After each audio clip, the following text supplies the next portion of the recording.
여러분은 혹시 이런 일을 겪어본 적이 있습니까? 가족 사이에서 가장 많이 참은 사람이 이상하게도 가장 많이 오해받는 일 말입니다.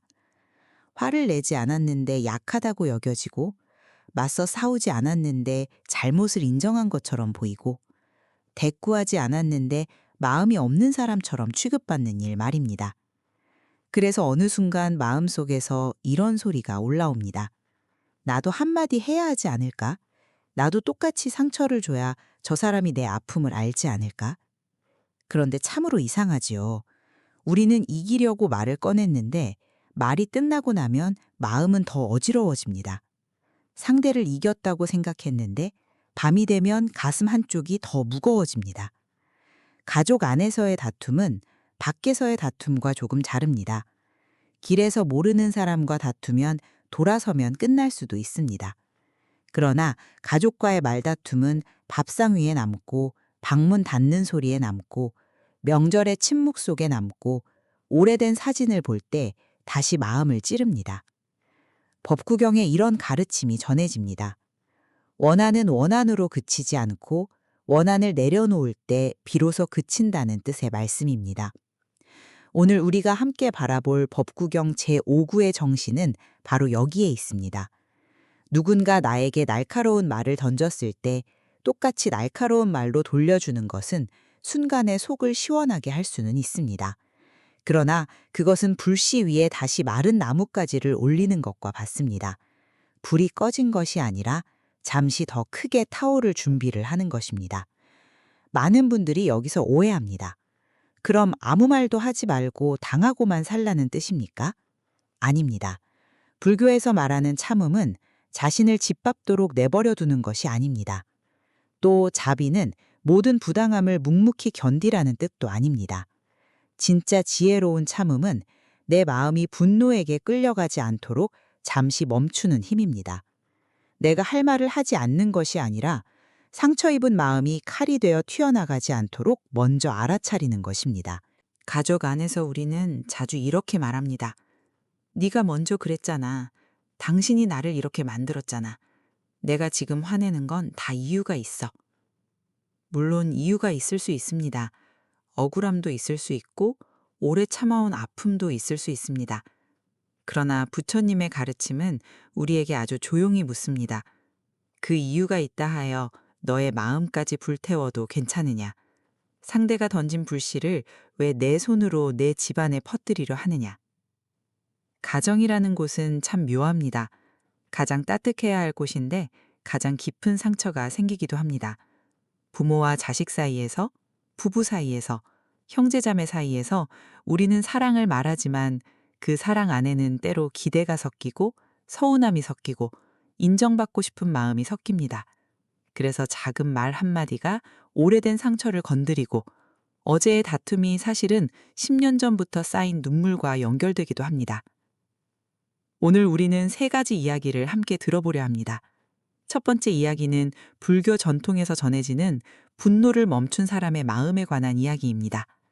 두 번째 이야기는 어느 평범한 가정에서 벌어진 현대의 이야기입니다. 누가 옳고 그른지를 가리기보다 왜 가족 사이의 말이 그토록 아픈지를 함께 들여다보려 합니다. 그리고 세 번째 이야기는 우리 마음이 어떻게 원한을 붙잡고 또 어떻게 그 원한에서 조금씩 자유로워질 수 있는지를 보여주는 더 깊은 이야기입니다. 끝까지 함께 듣다 보면 어쩌면 여러분은 이런 사실을 조용히 알아차리게 될지도 모릅니다. 가족 안에서 복을 지킨다는 것은 늘 이기는 사람이 되는 것이 아니라 분노가 나를 대신에 말하지 못하게 하는 것입니다. 되갚지 않는 사람은 약한 사람이 아닙니다. 그는 자기 마음의 집을 지키는 사람입니다. 그리고 마음의 집을 지키는 사람은 비록 당장은 외로워 보여도 오래 지나면 가장 깊은 평안을 잃지 않습니다. 불교 전통에는 분노 앞에서 멈추는 마음을 보여주는 이야기가 여럿 전해집니다. 그 가운데 오늘은 한 젊은 수행자의 이야기를 들려드리고 싶습니다. 이 이야기를 반드시 역사적 사실 하나하나로 붙잡기보다는 우리 마음을 비추는 거울처럼 들어보시면 좋겠습니다. 어느 날 한 젊은 수행자가 마을로 탁발을 나갔다고 합니다. 그는 아직 수행이 깊지 않았지만 마음만은 진실했습니다. 조용히 바로를 들고 골목을 지나가는데 한 집 앞에서 중년의 남자가 그를 보더니 거친 말을 퍼부었습니다. 젊은 사람이 일은 하지 않고 남의 밥이나 얻어먹는구나. 세상이 너희 같은 사람 때문에 게을러지는 것이다. 그 말은 마치 돌멩이처럼 수행자의 가슴에 부딪혔습니다. 그는 순간 얼굴이 뜨거워졌습니다. 마음속에서 곧바로 대꾸하고 싶은 말이 올라왔습니다. 나는 게으른 사람이 아닙니다. 불교 전통에는 분노 앞에서 멈추는 마음을 보여주는 이야기가 여럿 전해집니다. 그 가운데 오늘은 한 젊은 수행자의 이야기를 들려드리고 싶습니다. 이 이야기를 반드시 역사적 사실 하나하나로 붙잡기보다는 우리 마음을 비추는 거울처럼 들어보시면 좋겠습니다. 어느 날 한 젊은 수행자가 마을로 탁발을 나갔다고 합니다. 그는 아직 수행이 깊지 않았지만 마음만은 진실했습니다.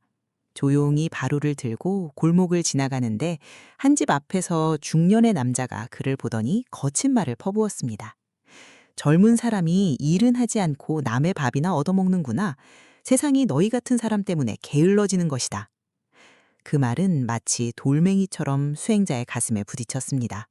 그는 순간 얼굴이 뜨거워졌습니다. 마음속에서 곧바로 대꾸하고 싶은 말이 올라왔습니다. 나는 게으른 사람이 아닙니다. 당신이 무엇을 안다고 그렇게 말합니까? 하지만 그는 입술을 다물었습니다.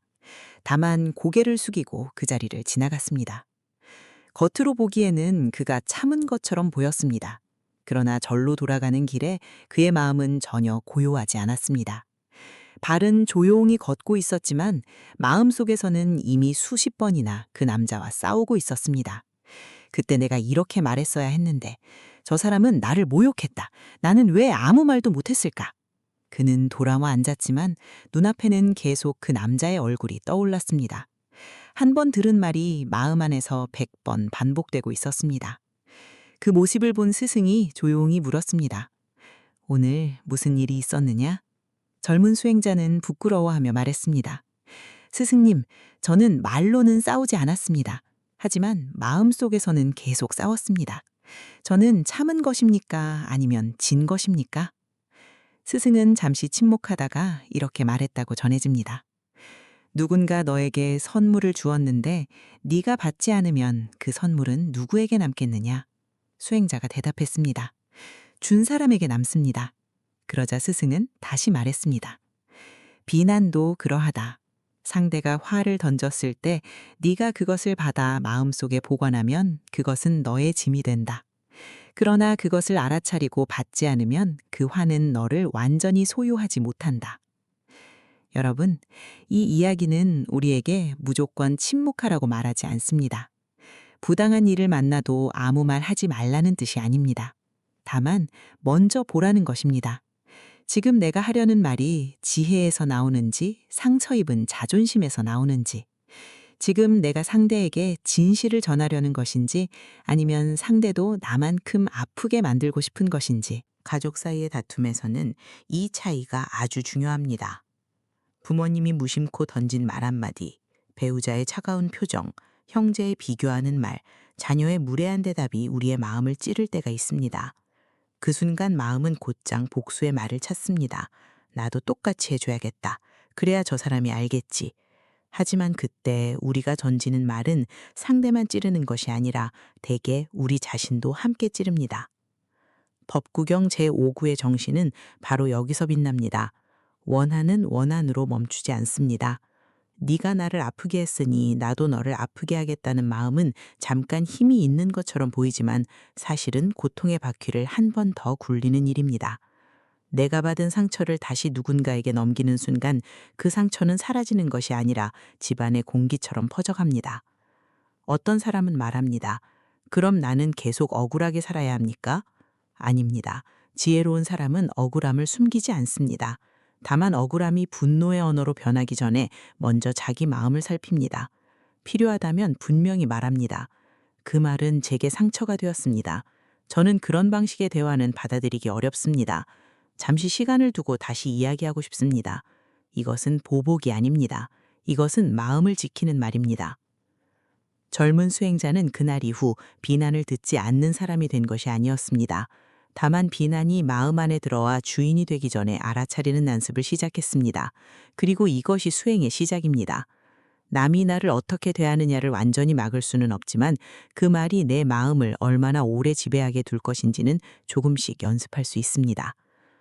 그러나 여러분, 우리의 괴로움은 바깥에서 들려오는 비난만으로 생기지 않습니다. 때로는 가장 가까운 가족 안에서 사랑이라는 이름으로 쌓인 오래된 기대와 서운함이 더 깊은 원한이 됩니다. 이제 두 번째 이야기는 아주 평범한 한 가정의 저녁 식탁에서 시작됩니다. 그 집의 저녁 식탁은 겉으로 보기에는 평범했습니다. 따뜻한 국이 놓여 있었고 반찬 몇 가지가 조용히 식탁 위에 올라와 있었습니다.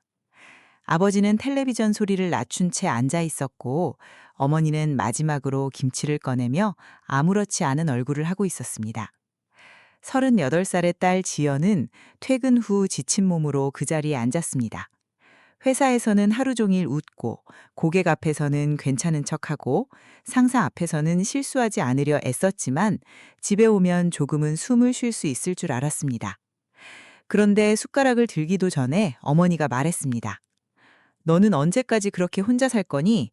네 사촌은 벌써 둘째 가졌대. 회사도 중요하지만 여자는 나이가 있잖아. 그 말은 처음 듣는 말이 아니었습니다. 명절에도 들었고 전화로도 들었고 지나가는 말처럼도 들었습니다. 지연은 처음에는 웃으며 넘겼습니다. 엄마, 알아서 할게. 그러나 그날은 이상하게 그 말이 깊이 박혔습니다. 하루 종일 버티던 마음이 그 한마디 앞에서 무너지는 것 같았습니다. 아버지는 별말 없이 국을 떠먹다가 조용히 덧붙였습니다. 엄마 말이 틀린 건 아니지. 부모 마음은 다 그런 거야. 그 순간 지연의 손이 멈췄습니다. 그녀는 갑자기 어린 시절부터 지금까지의 장면들이 한꺼번에 떠올랐습니다. 시험 점수가 좋으면 더 잘하라고 했고, 대학에 들어가면 좋은 직장을 잡으라고 했고, 취직을 하면 안정적인 사람을 만나 결혼하라고 했습니다. 그녀는 늘 최선을 다했습니다. 부모님이 실망하지 않도록, 가족의 자랑이 되도록, 아무렇지 않은 얼굴로 자기 마음을 뒤로 미루며 살아왔습니다. 그런데 그날 밤 지연의 입에서 자신도 놀랄 만큼 차가운 말이 나왔습니다. 엄마 아빠는 내가 행복한지가 궁금한 게 아니라 내가 남들 보기 부끄럽지 않은지가 궁금한 거잖아. 식탁 위에 공기가 얼어붙었습니다. 어머니의 얼굴이 굳어졌습니다. 너 지금 부모한테 그게 할 말이니? 우리가 누구 때문에 이렇게 살았는데. 그 말이 끝나기도 전에 지연은 더 세게 말했습니다. 그 말 좀 그만해. 나 때문에 산 게 아니라 엄마 마음대로 살고 싶었던 거잖아. 말은 한 번 문 밖으로 나가면 쉽게 돌아오지 않습니다. 그날 밤 지연은 자기 방에 들어가 문을 닫았습니다. 어머니는 부엌에서 설거지를 하다가 그릇을 조금 세게 내려놓았습니다. 아버지는 거실에 앉아 있었지만 텔레비전 화면만 바라볼 뿐 아무것도 보고 있지 않았습니다. 누구도 울지 않았지만 집안에는 울음보다 더 무거운 침묵이 내려앉았습니다. 새벽이 가까워졌을 때 지연은 휴대폰을 들고 오래된 메시지들을 내려다보았습니다. 어머니가 보낸 말들이 있었습니다. 밥은 먹었니? 비 온다는데 우산 챙겨라. 몸 조심해라. 분명 사랑이었습니다. 그런데 그 사랑은 왜 이렇게 숨이 막혔을까요? 지연은 마음속으로 조용히 말했습니다. 나는 부모님을 미워하는 게 아니야. 다만 더 이상 부모님의 기대 속에서만 살고 싶지 않은 거야. 어머니도 잠들지 못했습니다. 부엌불을 꺼놓고 식탁 앞에 앉아 있던 어머니는 딸의 닫힌 방문을 바라보았습니다. 마음속에는 서운함이 가득했습니다. 내가 너를 어떻게 키웠는데. 하지만 그 서운함 아래에는 더 깊은 두려움이 있었습니다. 딸이 외롭게 늙을까봐 두려웠고, 자신이 늙어 더 이상 도와줄 수 없을까봐 두려웠고, 언젠가 딸이 후회할까봐 두려웠습니다. 어머니는 그것을 사랑이라고만 생각했습니다. 그러나 그 사랑 속에는 두려움과 집착도 함께 들어 있었습니다. 여러분, 이 이야기에서 누가 완전히 옳고 누가 완전히 그르다고 쉽게 말할 수 있을까요? 딸의 말은 날카로웠지만 그 안에는 오래 참아온 고단함이 있었습니다. 어머니의 말은 부담스러웠지만 그 안에는 자식을 걱정하는 마음도 있었습니다. 문제는 사랑이 없었던 것이 아닙니다. 오히려 사랑이 있었기 때문에 더 아팠습니다. 다만 그 사랑이 두려움과 기대를 만나면서 서로를 묶는 끈이 되어버린 것입니다. 가족 사이의 원한은 대개 큰 사건 하나로만 생기지 않습니다. 작은 말들이 쌓이고 설명되지 않은 마음들이 쌓이고 그때 왜 나를 이해해주지 않았을까 하는 기억들이 쌓이면서 생깁니다. 그래서 어느 날 사소한 말 한마디에 오래된 마음이 폭발합니다. 그 순간 우리는 지금 눈앞의 사람과만 싸우는 것이 아니라 지난 세월의 서운함 전체와 싸우게 됩니다. 법구경의 가르침을 이 식탁 위에 놓고 보면 원한을 원한으로 갚지 말라는 말은 단순히 착하게 참으라는 말이 아닙니다. 그것은 다툼의 고리를 한번 알아차리라는 말입니다. 내가 지금 하는 말이 관계를 밝히는 등불인지 아니면 어두운 방에 또 하나의 불씨를 던지는 것인지 보라는 말입니다. 지연이 다음 날 어머니에게 이렇게 말할 수 있다면 그것은 패배가 아닙니다. 어제 제 말이 너무 날카로웠어요. 하지만 제 마음도 정말 힘들었어요. 엄마가 저를 걱정하는 건 알지만 저는 제 삶을 조금은 제 방식으로 살아보고 싶어요. 어머니도 이렇게 말할 수 있다면 그것은 권위를 잃는 것이 아닙니다. 엄마는 걱정이 앞서서 내 마음을 제대로 못 봤던 것 같아. 네가 행복한지 먼저 물었어야 했는데. 이런 말은 쉽지 않습니다. 그러나 이런 말이 시작될 때 집안의 원한은 조금씩 숨을 잃습니다. 누군가 먼저 되갚지 않는 마음을 선택할 때 그 사람은 지는 것이 아니라 가족 안에 남아있던 불을 조금 덜어내는 것입니다. 그리고 바로 여기에서 우리는 더 깊은 질문으로 나아가게 됩니다. 왜 우리는 사랑하는 사람에게 더 쉽게 상처를 주고 왜 가까운 사이일수록 원한을 오래 붙잡게 될까요? 불교에는 이 마음의 구조를 비추는 또 다른 이야기가 전해집니다. 그 이야기는 우리에게 말합니다.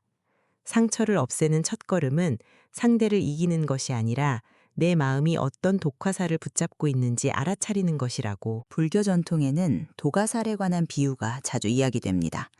어떤 사람이 독이 묻은 화살을 맞았습니다. 사람들은 서둘러 화살을 뽑고 상처를 치료하려 했습니다. 그런데 그 사람은 말했습니다. 잠깐 기다려라. 이 화살을 쏜 사람이 누구인지 먼저 알아야겠다. 그 사람의 이름은 무엇이고 어느 집안 사람이며 어떤 나무로 활을 만들었고 화살촉은 어디서 온 것인지 알아야겠다. 그걸 알기 전에는 치료받지 않겠다.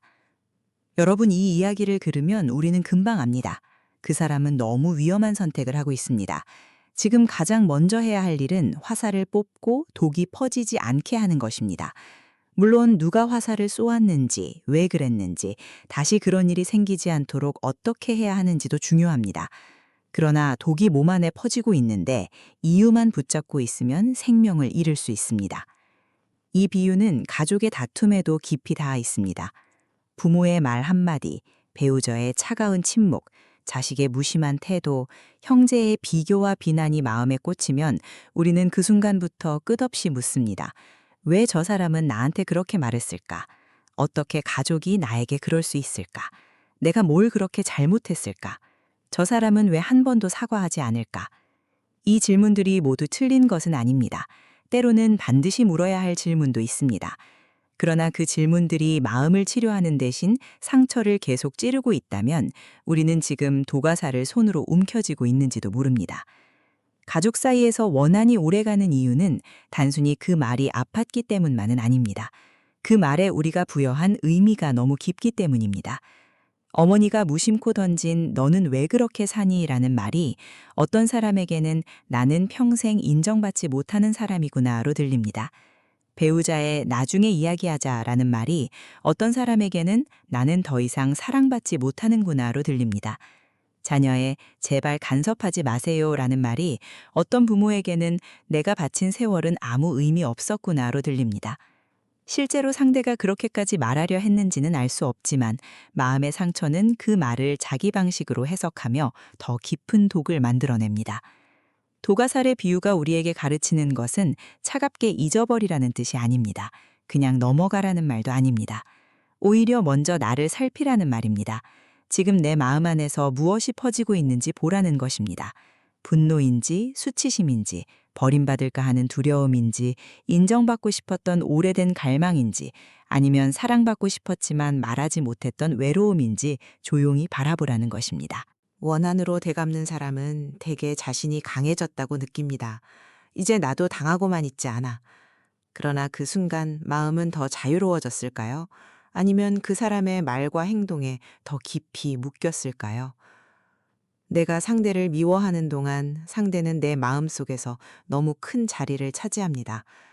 밥을 먹을 때도 떠오르고, 잠들기 전에도 떠오르고, 조용한 아침에도 떠오릅니다.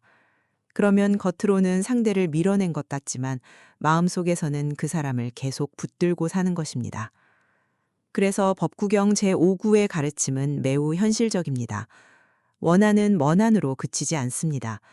원한을 원한으로 갚으면 나는 상대의 방식과 닮아가게 됩니다. 날카로운 말을 들었다고 나도 날카로운 사람이 되고, 무시당했다고 나도 무시하는 사람이 되고, 외면당했다고 나도 외면하는 사람이 됩니다. 그러면 가장 먼저 잃는 것은 상대가 아니라 나 자신의 마음결입니다. 내가 지키고 싶었던 선함, 부드러움, 따뜻함이 조금씩 거칠어집니다. 그러나 원한을 내려놓는다는 것은 상대의 잘못을 옳다고 인정하는 일이 아닙니다. 상처 준 사람을 억지로 가까이 두라는 뜻도 아닙니다. 어떤 관계에서는 거리가 필요하고 어떤 말에는 분명한 경계가 필요합니다. 다만 그 경계를 세울 때도 마음속에서 복수심이 주인이 되지 않게 하는 것이 수행입니다. 나는 너를 벌주기 위해 떠나는 것이 아니라 더 이상 서로를 해치지 않기 위해 거리를 둔다. 이런 마음은 약한 마음이 아닙니다. 매우 깊은 지혜의 마음입니다. 여러분, 가족 안에서 누군가 먼저 되갚지 않는다는 것은 침묵 속에 자신을 묻는 일이 아닙니다. 그것은 독이 더 퍼지기 전에 마음의 화살을 알아차리는 일입니다. 말해야 할 때는 말하되 상대를 부수기 위해 말하지 않는 것입니다. 떠나야 할 때는 떠나되 증오를 품고 평생 끌고 가지 않는 것입니다. 사과를 기다릴 수는 있지만 사과가 오지 않는 동안 내 삶 전체를 멈추어 세우지는 않는 것입니다. 이제 우리가 앞서 들은 이야기들을 함께 놓고 보면 하나의 흐름이 보이기 시작합니다. 젊은 수행자는 비난을 마음의 짐으로 받지 않는 법을 배웠고, 지연과 어머니의 식탁은 사랑 속에 숨어 있는 두려움과 기대를 보여주었습니다. 그리고 독화살의 비유는 우리에게 묻습니다.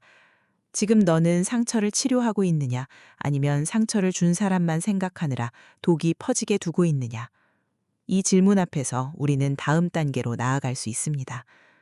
가족 안에서 복을 지키는 사람은 갈등이 없는 사람이 아니라 갈등 속에서도 자기 마음을 잃지 않으려는 사람입니다. 앞에 세 이야기를 조용히 나란히 놓아보면 우리 마음의 길이 조금씩 보이기 시작합니다. 젊은 수행자의 이야기는 누군가 던진 비난을 그대로 받아 마음속에 오래 보관하지 않는 법을 보여주었습니다. 지연과 어머니의 저녁 식탁은 가족 안의 말다툼이 단순히 사랑이 없어서 생기는 것이 아니라 사랑 속에 섞인 두려움과 기대 때문에 생길 수도 있음을 보여주었습니다. 그리고 독화살의 비유는 우리에게 묻습니다. 너는 지금 상처를 치료하고 있느냐, 아니면 상처를 준 사람만 붙잡고 독이 더 퍼지게 두고 있느냐? 여기서 우리가 붙잡아야 할 불교의 지혜는 연기입니다. 연기란 모든 일이 홀로 생기지 않는다는 뜻입니다. 한마디의 말도 그냥 생기지 않습니다.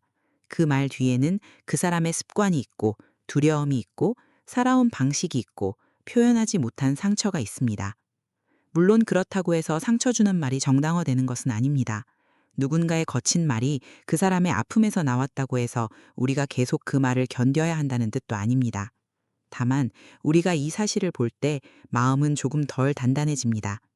저 사람은 왜 저렇게 나쁜가 라는 생각에서 저 사람의 말도 어떤 조건 속에서 나온 것이구나 하고 보게 됩니다.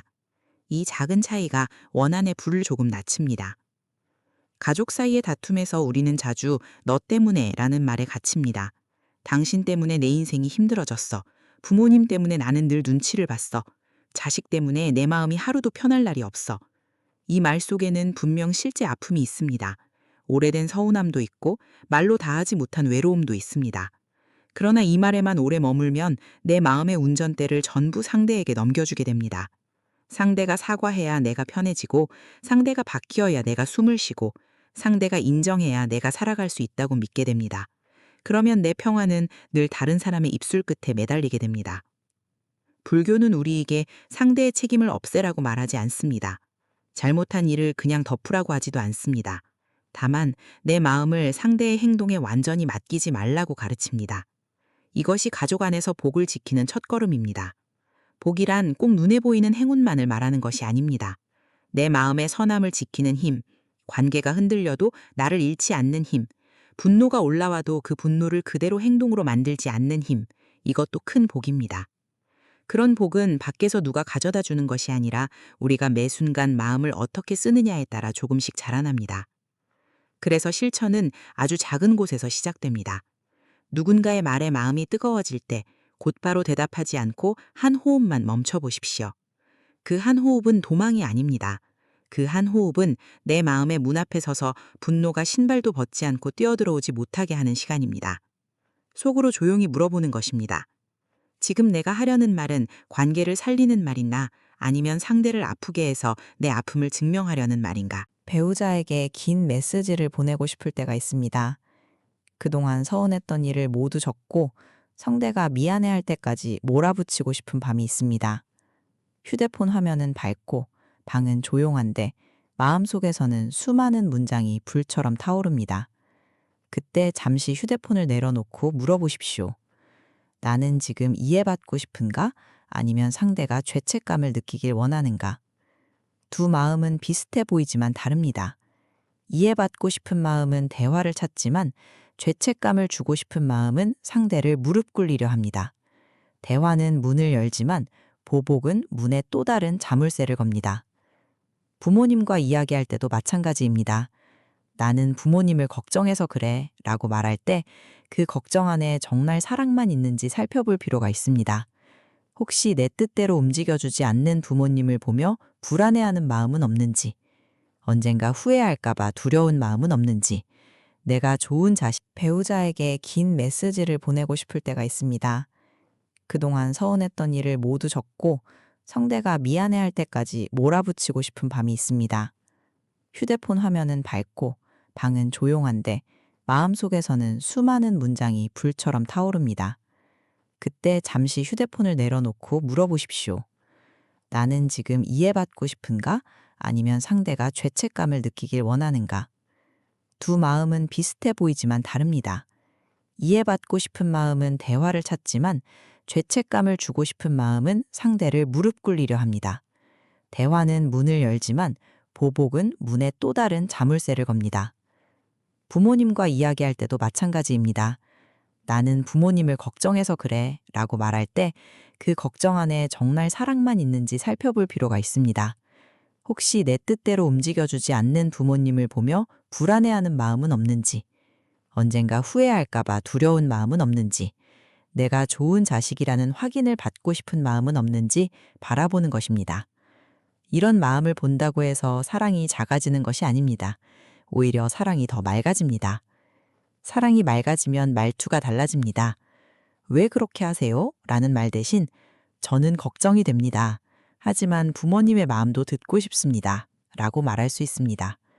같은 걱정이라도 그 안에 존중이 들어가면 관계는 조금 덜 다칩니다. 자녀를 대할 때도 그렇습니다. 다 너를 위해서 하는 말이야 라는 말이 정말 아이의 길을 밝혀주는 등불인지 아니면 내 불안을 아이의 어깨에 올려놓는 말인지 살펴보아야 합니다. 자녀가 내 기대와 다른 길을 선택할 때 우리는 쉽게 서운해집니다. 내가 더 오래 살았고, 더 많이 겪었고, 더 멀리 본다고 생각하기 때문입니다. 그러나 자녀는 부모의 인생을 완성하기 위해 태어난 존재가 아닙니다. 인연으로 만나 서로 배우는 존재입니다. 잡아당기는 사랑은 지치게 만들고 믿어주는 사랑은 돌아올 자리를 만들어줍니다. 형제자매 사이에서도 원한은 작은 비교에서 시작될 때가 많습니다. 너는 항상 부모님 편이었잖아. 너만 사랑받았잖아. 왜 힘든 일은 늘 나만 맡아야 해? 이런 말들은 단순한 불평처럼 들리지만 그 아래에는 오래된 외로움이 있습니다. 그 외로움을 알아차리지 못하면 우리는 서로를 향해 칼을 세웁니다. 하지만 잠시 멈추어 내가 정말 말하고 싶은 것은 무엇인가를 보면 그 말의 뿌리는 다를 수 있습니다. 사실은 나도 인정받고 싶었다는 말일 수 있고 나도 혼자 감당하기 힘들었다는 말일 수 있습니다. 원한의 언어를 진실의 언어로 바꾸는 순간 관계는 비록 천천히라도 다른 방향을 향할 수 있습니다. 그리고 무엇보다 중요한 실천은 이겨야 한다는 마음을 내려놓은 것입니다. 가족 사이에서 끝까지 이기면 무엇이 남을까요?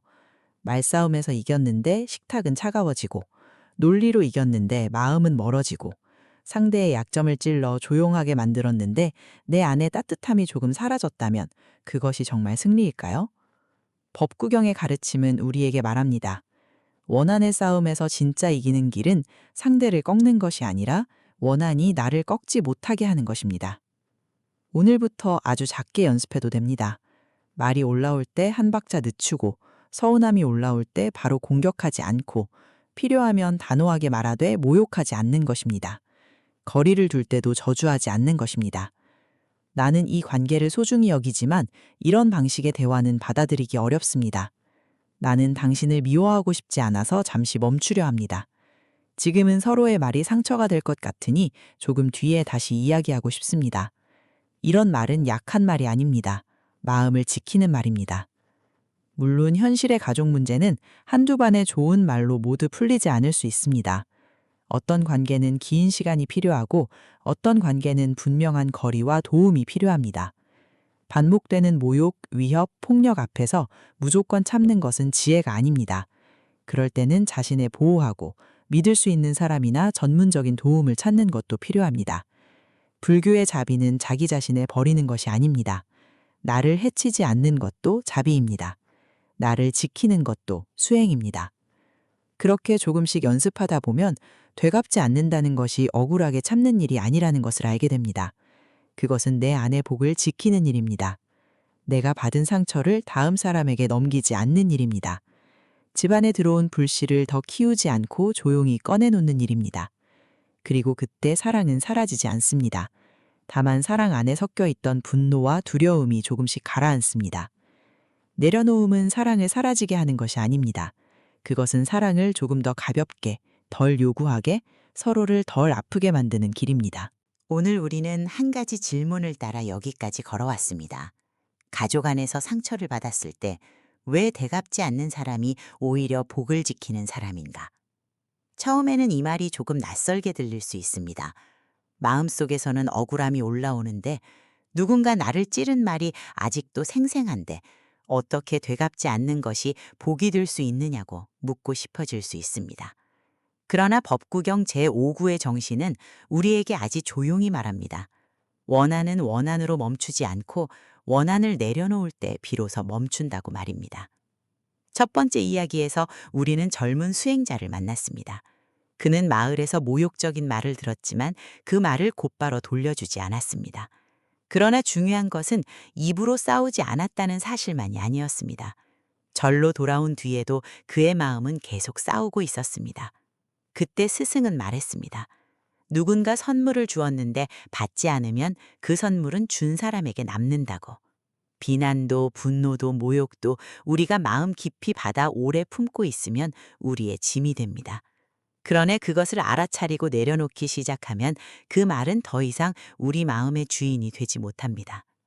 두 번째 이야기에서 우리는 지연과 어머니의 저녁 식탁을 보았습니다. 그 식탁에는 밥과 국만 놓여 있었던 것이 아닙니다. 오래된 기대, 말하지 못한 서운함, 사랑이라는 이름으로 쌓인 두려움이 함께 놓여 있었습니다.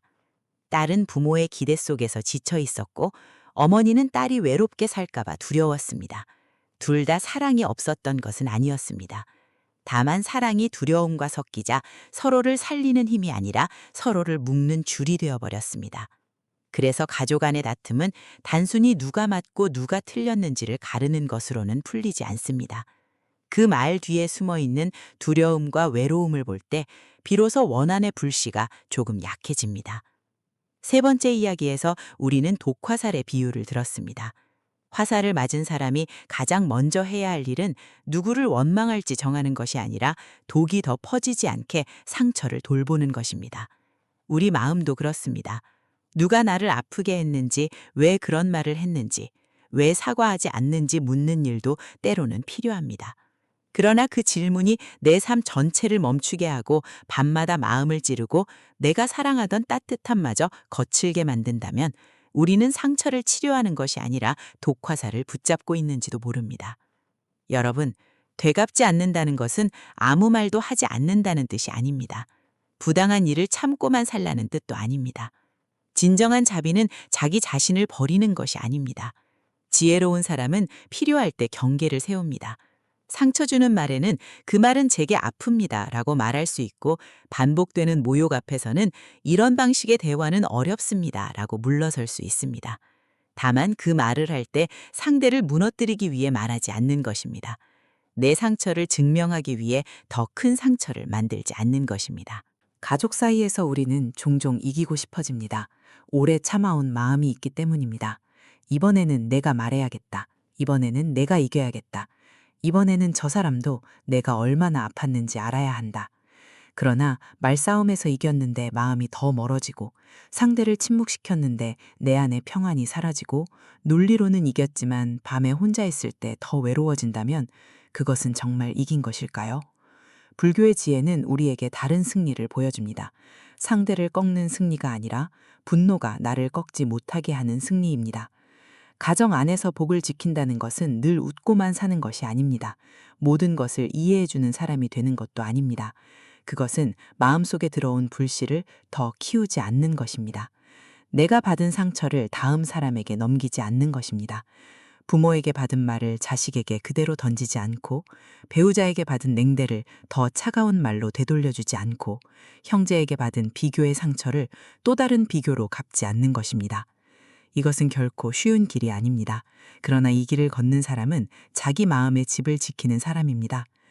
혹시 오늘 이 이야기를 들으며 떠오르는 얼굴이 있습니까? 아직도 마음이 굳어지는 가족의 말이 있습니까? 떠올리기만 해도 가슴이 답답해지는 식탁, 전화, 문자, 침묵이 있습니까? 그렇다면 오늘 당장 모든 것을 용서해야 한다고 자신을 밀어붙이지 않아도 됩니다. 오래 쥔 손은 한 번에 펴지지 않습니다. 오래된 상처는 한 번의 깨달음으로 모두 사라지지 않습니다. 수행은 자신을 재촉하는 일이 아니라 지금 내 마음이 어디에 묶여 있는지 다정하게 알아차리는 일입니다. 다만 오늘 하나만 기억해도 좋겠습니다. 되갚지 않는 사람은 약한 사람이 아닙니다. 그는 원한이 자기 삶의 방향을 정하지 못하게 하는 사람입니다. 그는 상대의 어두운 말이 자기 마음의 빛까지 꺼트리지 못하게 지키는 사람입니다. 그는 나도 똑같이 할 수 있다는 힘보다 나는 똑같아지지 않겠다는 더 깊은 힘을 선택하는 사람입니다. 그리고 그 선택이 반복될 때 마음의 복은 조금씩 자랍니다. 눈에 보이는 행운처럼 갑자기 찾아오는 것이 아니라 말투가 부드러워지고, 밤의 숨이 조금 편해지고, 관계를 바라보는 눈이 덜 날카로워지는 방식으로 자랍니다. 만약 아직 누군가에게 말하고 싶은 분노가 있다면 오늘 밤에는 그 말을 바로 보내지 말고 잠시 숨을 쉬어보십시오. 마음속으로 조용히 물어보십시오. 이 말은 내 마음을 살리는 말인가, 아니면 상처를 다시 퍼뜨리는 말인가? 그리고 가능하다면 공격이 아니라 진실로 말해보십시오. 나는 그때 많이 아팠습니다. 나는 당신을 미워하고 싶지 않아서 잠시 멈추고 싶습니다. 우리의 관계가 더 다치지 않도록 조금 천천히 이야기하고 싶습니다. 이런 말은 화려하지 않지만 마음을 지키는 말입니다. 여러분, 가족이라는 인연은 때로 따뜻하고 때로 어렵습니다. 가까워서 더 쉽게 기대하고 가까워서 더 쉽게 상처받습니다. 그러나 바로 그 자리에서 수행도 시작됩니다. 절집의 고요한 법당에서만 수행이 있는 것이 아닙니다. 늦은 밤의 문자 앞에서, 가족의 날카로운 말 앞에서, 다시 대꾸하고 싶은 순간의 한 호흡 속에서 수행은 시작됩니다. 그 한 호흡이 우리를 지켜줍니다. 그 한 호흡이 오래된 원한의 길에서 한 걸음 옆으로 벗어나게 해줍니다.